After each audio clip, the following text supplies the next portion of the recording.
bài khí cần xịt phải yang hay cái tìm bài về đâu lách to ha này cái khối hi hôm nay hi em này nó có chắc anh nhở hay cùng thùng na mang mét chờ đợi lúc tục lâu rồi phiền lại hà lạ tem cho cái repair về nữa tọt thâu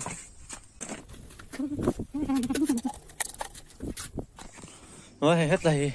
rồi bạn hiện tùy cái tạo khô lá chuan tiền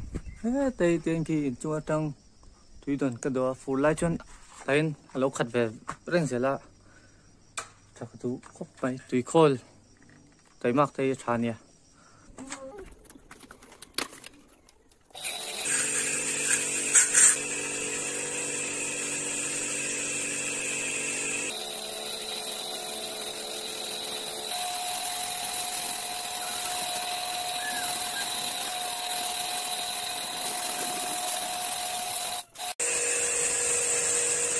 asil nan chemical ka mang don lem lo hei ten tui la hen ka sil top don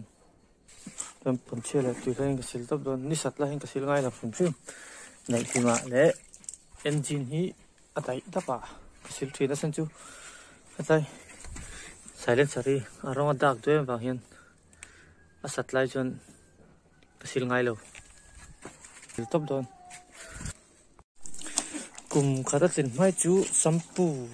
em một chemical lang hi kamang ngai lo ten kum khada ni nu hen kamang ve thin tlang pui tui lang hen ka sil tlang pui ke chuan adang hi man ngai vak ka tilem lo chuan vai du tho uluk chuan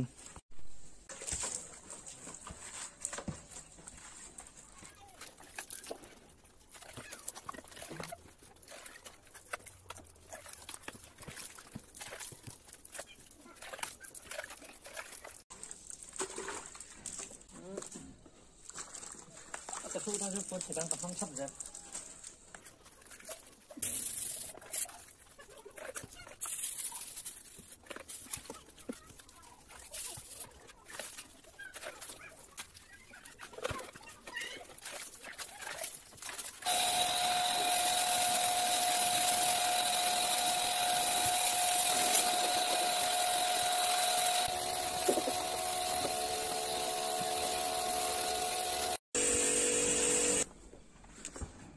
asil na chu ka zo e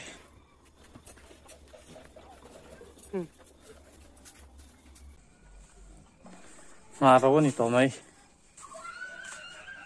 chuan ya pon se ka ti pai nga ka spina nga a fuzol pu hi ka sa yang